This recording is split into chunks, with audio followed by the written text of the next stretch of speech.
喂，副警官吗？我是林高阳。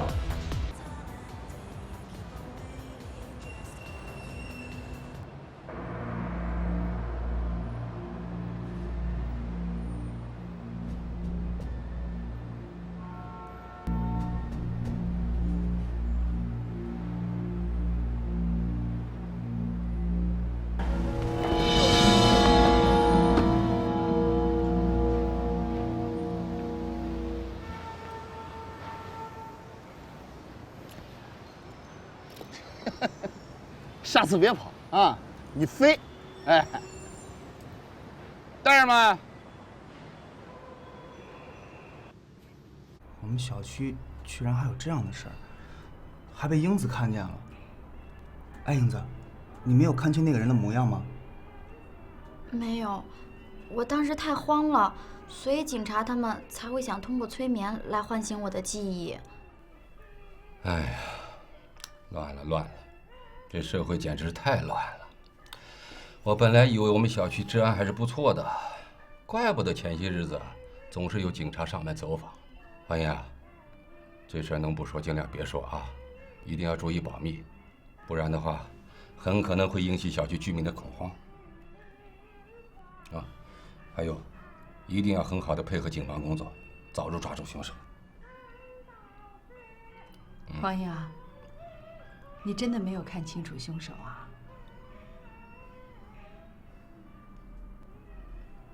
哪一户也没看清楚吗？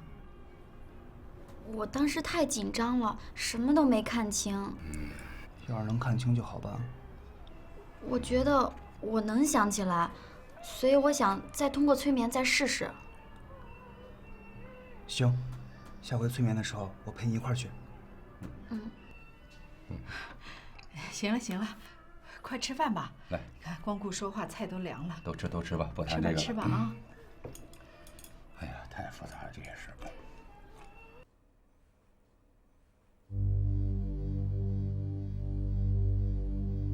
寿红，都人赃俱获了，你这儿还死扛着呢？你以为这是什么地方？你讲义气是不是？行，等判你个10年8年的，我看有没有兄弟帮你做保。大勇啊，休息一下吧，让他自己想想清楚。咱们歇歇。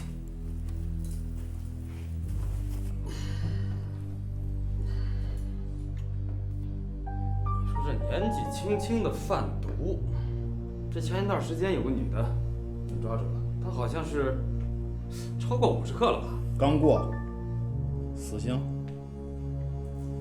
其实啊，像他们这些出来混的，都研究过法律，带多少克能量多少刑，他们都清楚。像这种性质，就是属于找死。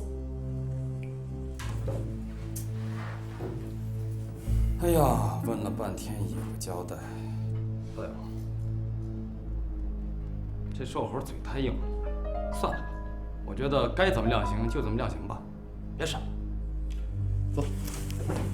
哎，警官，那个，我要立功，我有重要情报。说。那个，我知道老梁住在哪儿，我带你们去。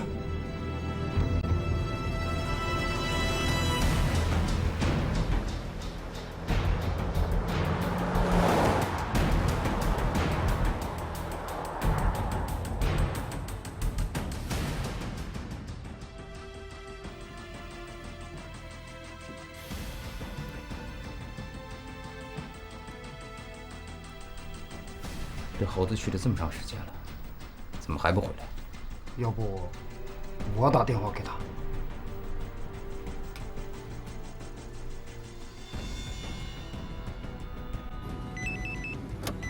来了，知道怎么说吗？这是你立功的机会，放松。是。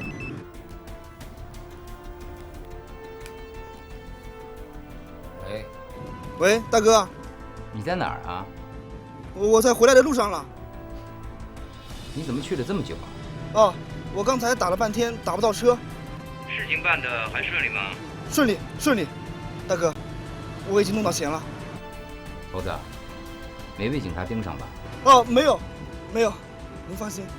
啊。哎，猴子，你现在在什么位置啊？我已经到宜春路的路口了。大哥，您稍等一会儿，我马上就到。好。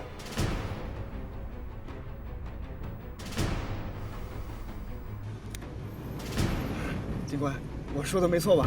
别废话，等我抓着人再说。哎。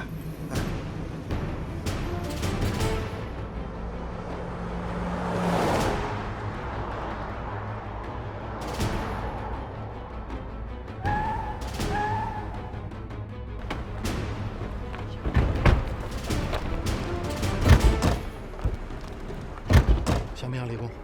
这是你最后的机会，放松点，我们一定会保护你安全的。大家小心，脚步放轻。行动！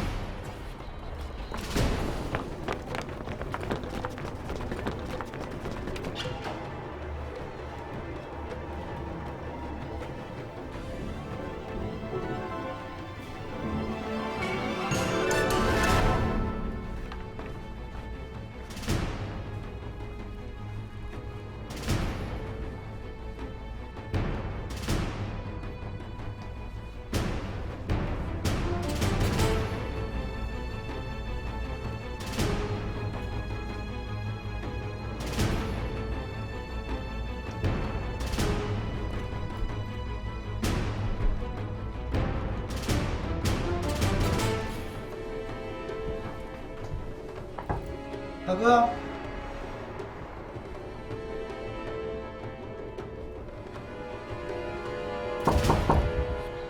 大哥，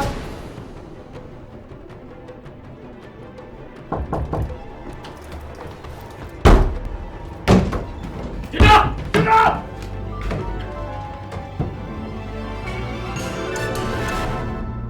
别人，把他起来！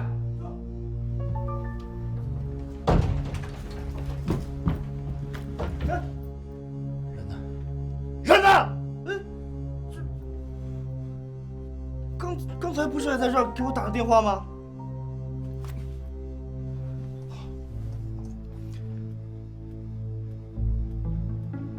接着打。您好，您所拨打的电话已关机。Sorry, the subscriber you dialed is power off. 肯定是老狼刚才接电话的时候察觉到什么。福克，老狼会不会是有事出去了？我们下去埋伏。不用了，咱们这么大的动静，他肯定不会回来了。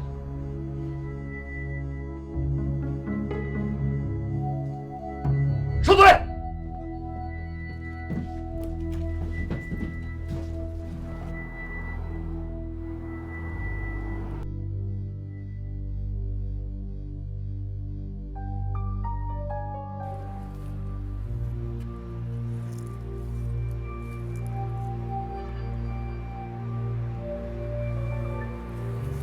大哥，您是怎么知道猴子出事了？刚才我给李小子打电话，他说他打车经过宜春路路口，他回来怎么会经过那儿呢？他只有从公安局回来，他才会经过宜春路。王八蛋，敢出卖我！大哥，还是您的反应快，我怎么就没想到这个呢？记住了，小心驶得万年船。走。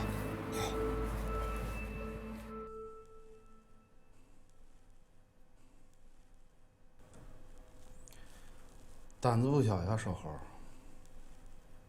玩我？啊？电话里边给老狼发信号，是不是？知道这是什么性质吗？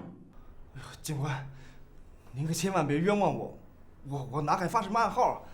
那个老狼他本来就多疑，可能是我出来的时间长了，他起了疑心了。少浩，老狼的活动情况，你现在给我如实交代。我一定坦白交代，证据从宽。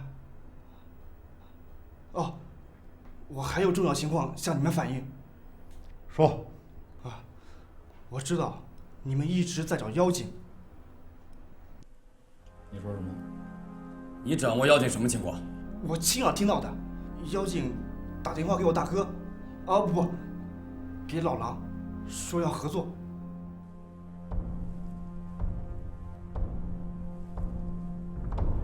妖精跟老狼要合作，你确定？我确定，妖精说要和老狼合作，但是他有个合作条件，要老狼杀了刘军。杀了刘军？我判断那个妖精可能和刘军有仇。他们有什么仇？那个没仇，没仇能杀他吗？我估计刘军肯定是得罪妖精了，最多负人心嘛。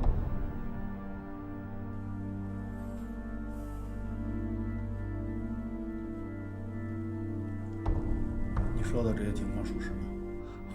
我哪还敢撒谎？这个我争取你们宽大处理还来不及呢。哦，对了，我还知道老狼身边的现金不多了，不然他也不会让我出货。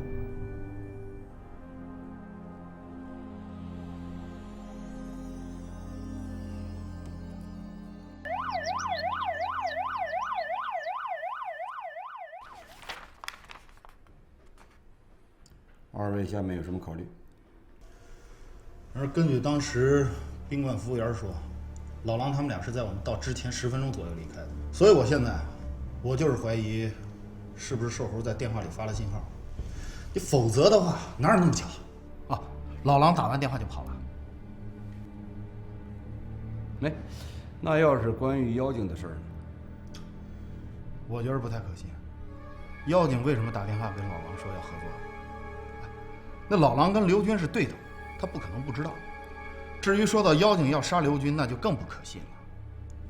他们俩可是一伙的，刘军要是出了事儿，妖精躲都来不及。为什么要杀刘军？灭口啊！刘军连妖精是谁都不知道，灭什么口？所以根据逻辑，这妖精他根本就不可能主动露面的。瘦猴那种小混混的话哪能信啊？一个屁3个谎，信他？所以我建议，现在除了加强对车站码头的监控之外，重点我们要排查所有的旅馆，还有桑拿等一系列老狼能够落脚的地方，争取尽快缉拿住他。哎，嗨，醒醒！听到了吗？对他的说法，你怎么看？不同意。说。我认为售后的证词对我们很有价值。我们这次行动的主要目的是什么？是捣毁盘踞在宁江地下的制毒贩毒组织。这牵扯到2大团伙，一个是以刘军为代表，一个是以老狼为头目的。刘军及制毒、贩毒、售毒为一体。通过我们现在的打击，已经是全军覆灭了。至于老狼呢，现在已是惊弓之鸟。成不了什么大气候，抓捕他那只是时间上的问题。我个人觉得，危害宁江最大的是那个神秘的妖精。你想，刘军的制毒配方还有制作工艺，都是在他的指导下进行的。刘军只是妖精的代言人。如果不抓捕妖精的话，我可以断定，在不久的将来，又会出现一个什么张军、陈军。宁江的毒品网络也会卷土重来的。至于妖精和老狼主动要合作，我也没有想通这是为什么。不过这是一个好机会，能让我们抓住这妖精的尾巴。但是我们收紧了，把老狼一抓，这个妖精就会消失得无影无踪。我问你，万一瘦猴在胡说八道，妖精没抓住，老狼也跑了？我审瘦猴的时候观察过他，他不像是在说谎，而且妖精要和老狼合作的这种情报，像他这种小混混编是编不出来的。瘦猴这样的小混混，他的话你能信吗？这种货色我见多了，为了争取宽大处理，进来就是一通乱咬，别的不说，就一条，妖精跟老狼合作的第一前提是要杀掉刘军。为什么要杀刘军？啊？他连刘军在哪儿都不知道，你告诉我他怎么杀？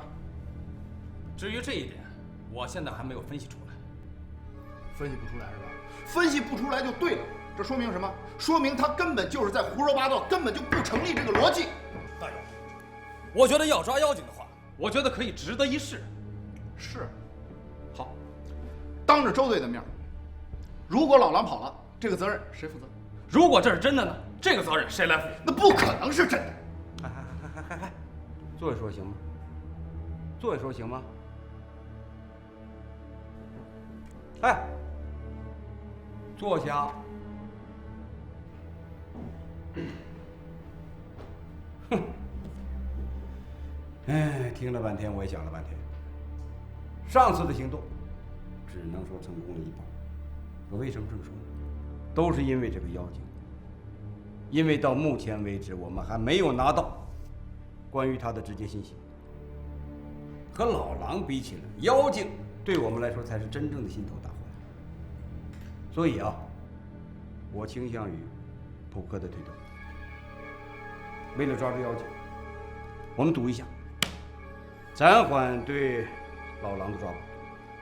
周队，您可是老前辈啊，你不能跟他似的，这种小屁孩的话你不能信。这不是相信谁不相信谁的问题，这是老狼和妖精相比，孰重孰轻的问题，懂吗？老狼这个事情放一放，但是我告诉你，车站、码头、高速路的收费口，你都给我把住了，绝对不能让老狼离开宁江半步，懂吗？是。还有什么？家里那边怎么样？情况不是太好，还没清醒，看看能不能撑过这2天了。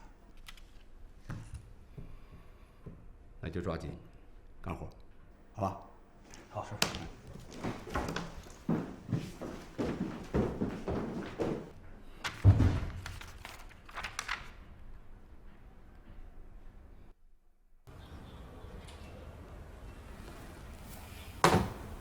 梅佳，准备准备，这2天你就可以出院了。是吗？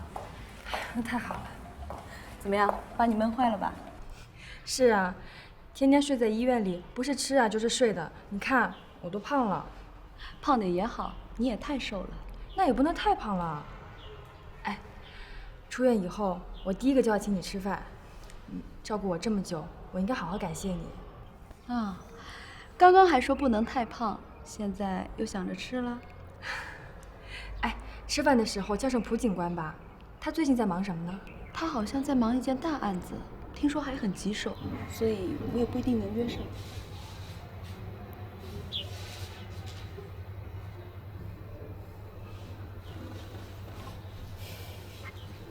你们聊，我先出去。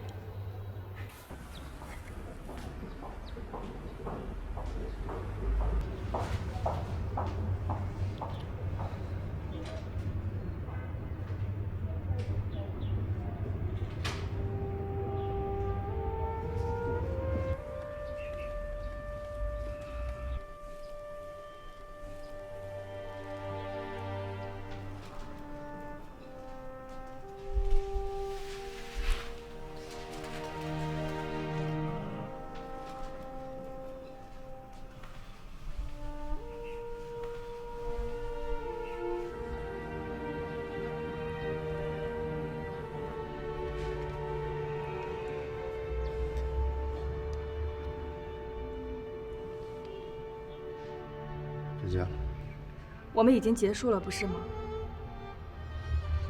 你还来干什么？哦，没有结束。我希望你能够接受我。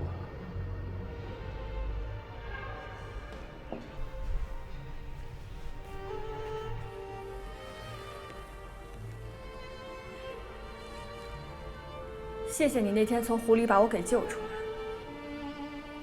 但是以前的梅佳已经死了。你放心，现在的梅佳再也不会像以前那样去纠缠你了。我说的都是真的。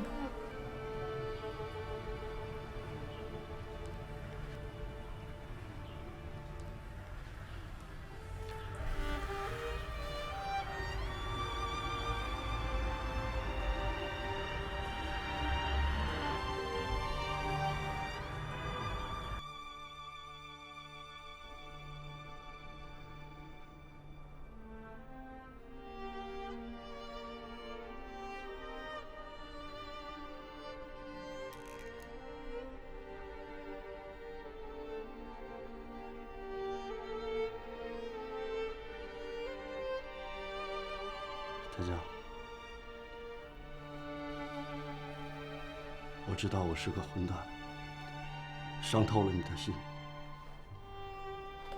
有句话叫“失去了才会懂得珍惜”。那天晚上，我把你从湖里抱出来的时候，我才知道什么叫珍惜。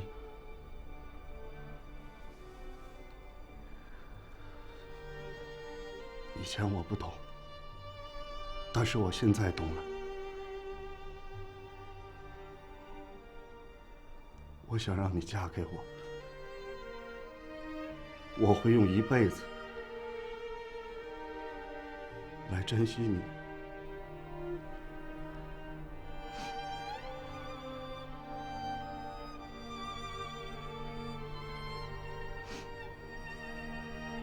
你别说这些没用的了，我们是不可能的。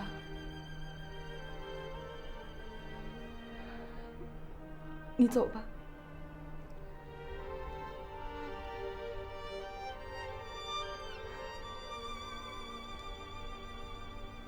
佳佳，我求你了。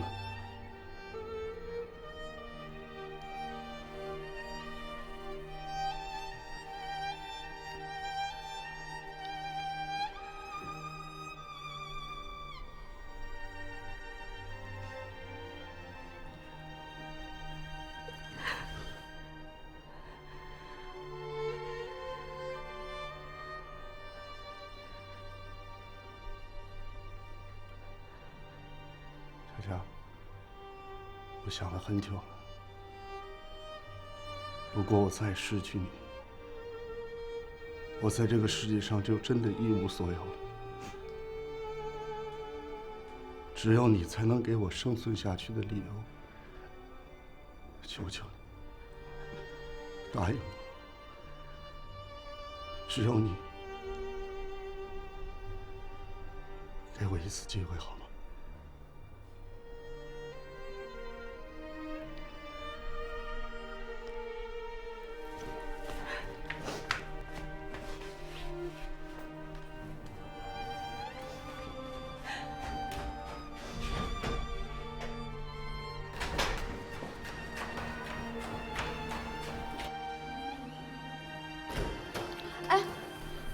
你别这样，他的身体还没有完全恢复。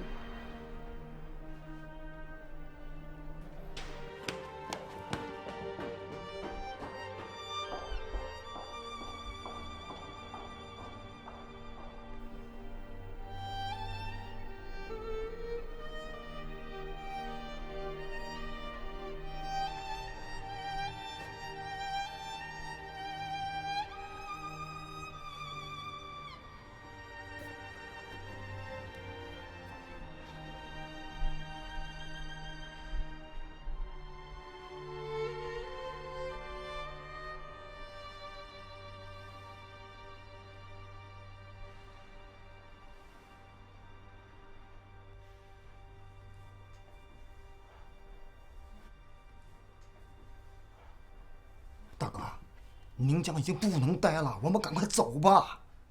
不行。有刘军的消息了吗？没有啊，我出去转了一天。咱们那些兄弟要么就被抓了，没被抓的，我按您的吩咐，我也不敢随便跟他联系。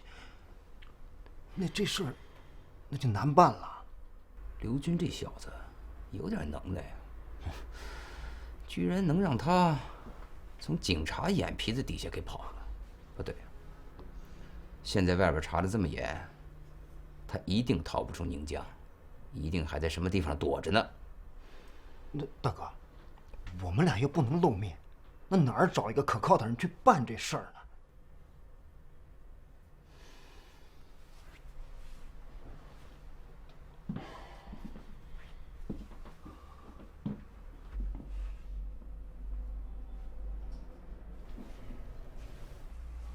你忘了，还有一个人。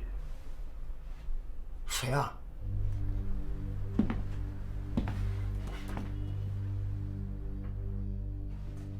大哥，您的意思是，请老五出山？我养了他这么多年，也该让他为我出把力了。他已经歇了5年了，自从施磊哥出事儿，他就再没出来过。哎，大哥，你当初不是说他杀气太重不能用吗？我现在要用的就是他这股子杀气。哼。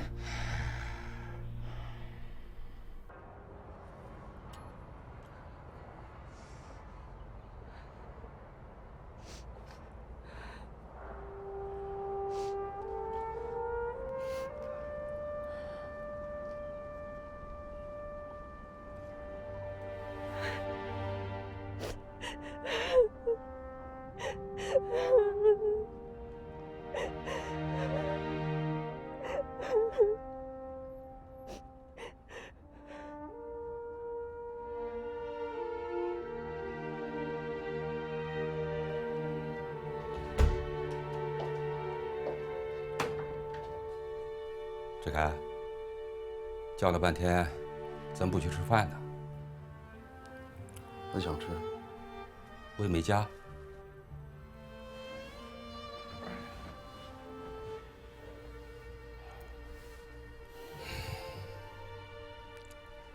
不管怎么说，饭还是要吃的呀。行了，不用管我了。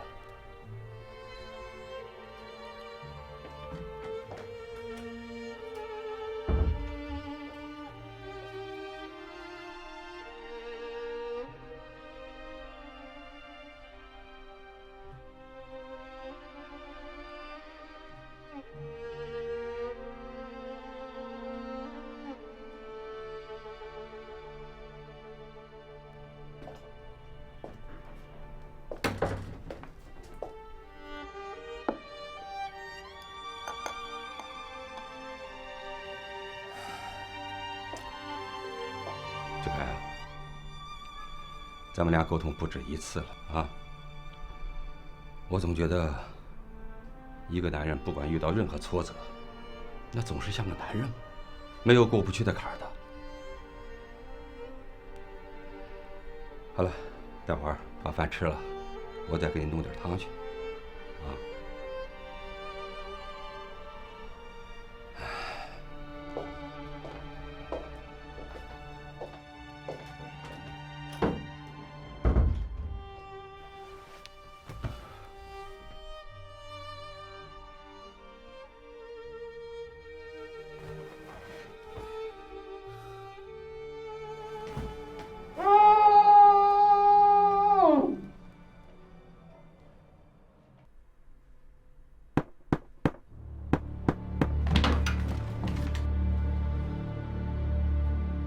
谁呀？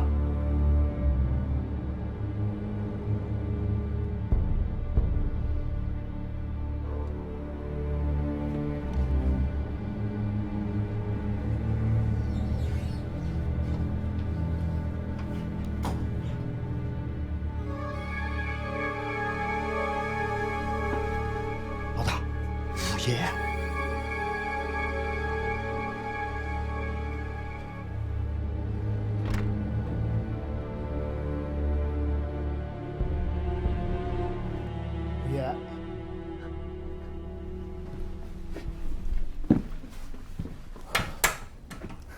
老五啊，来了，来坐。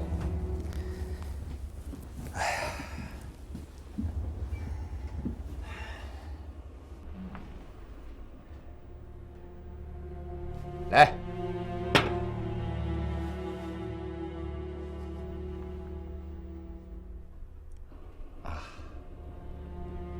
老五啊，今天找你来呢，真想请你帮我一个忙啊。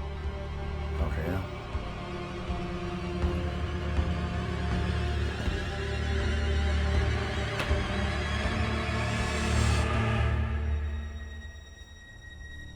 这个人叫刘军，也是干我这行的。不过前2天呢，他的老窝被警察给端了。这小子吧，算是有点本事，那么多警察居然让他给跑了。现在警察也在到处找他，我希望你能在警察找到他之前做了他。20个。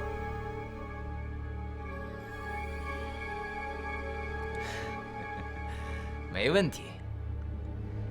这小子吧，虽然是跑了，但是我听说他挨了警察一枪，估计跑不远。估计应该在宁江什么地方猫着呢。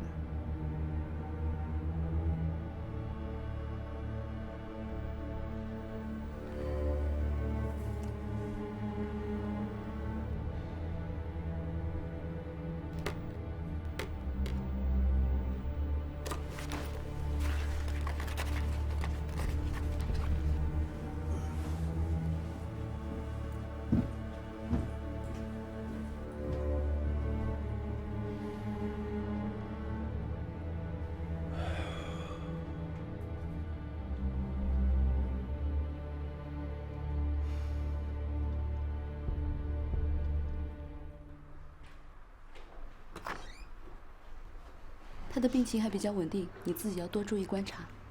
嗯。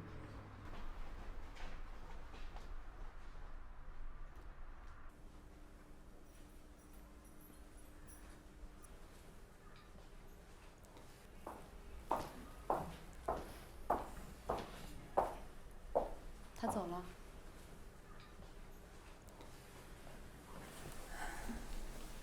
我不知道该怎么办了。你还是放不下他。我也不知道。我看到他的样子，觉得好可怜。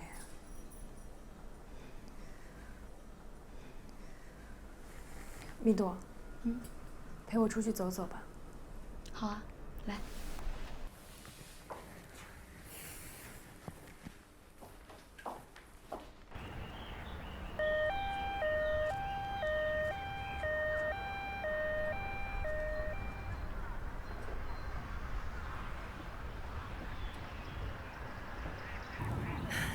他的眼神很忧郁，这点跟我挺像的。我从小就是孤儿，所以心里面有一种阴影。我原来以为他的悲伤是因为从小被父母抛弃的原因，其实和吸毒有关。他自己也知道，沾上了这个东西就不能回头。他很想戒，可总是失败。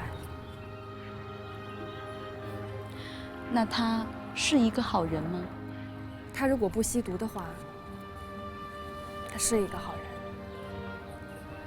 他工作很认真，对我也很好。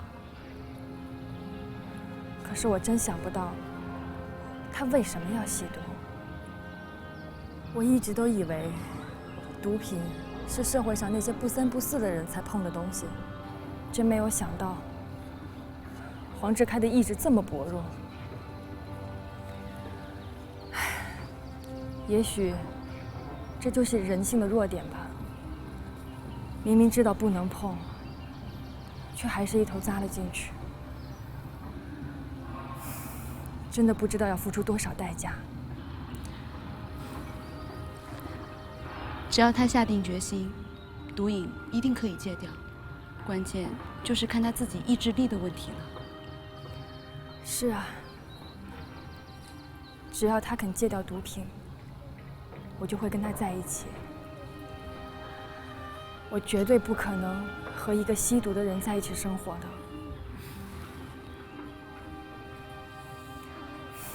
米朵，谢谢你，还有蒲警官。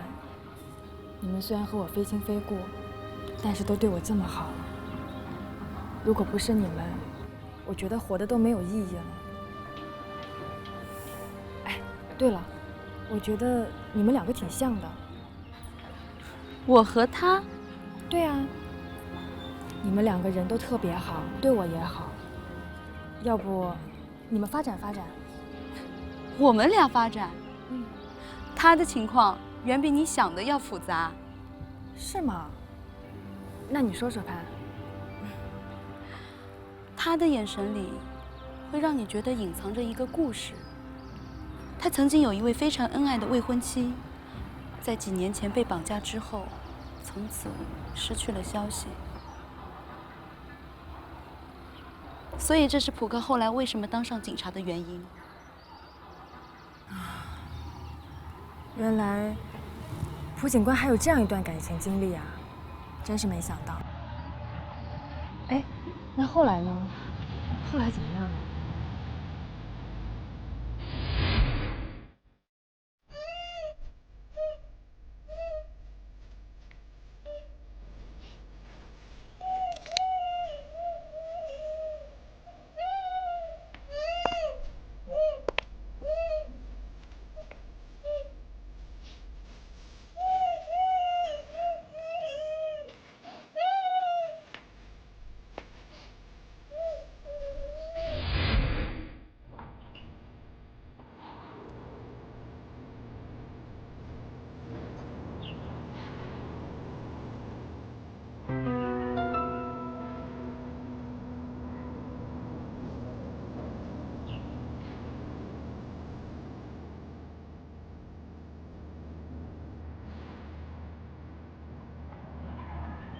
怎么啦？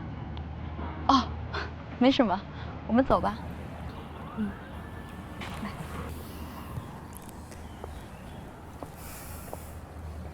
哎，米朵，你再跟我说说蒲警官的事儿。我知道的也就这么多，这也是上次你喝醉酒他告诉我的。你还是先管好你自己吧。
喂，喂。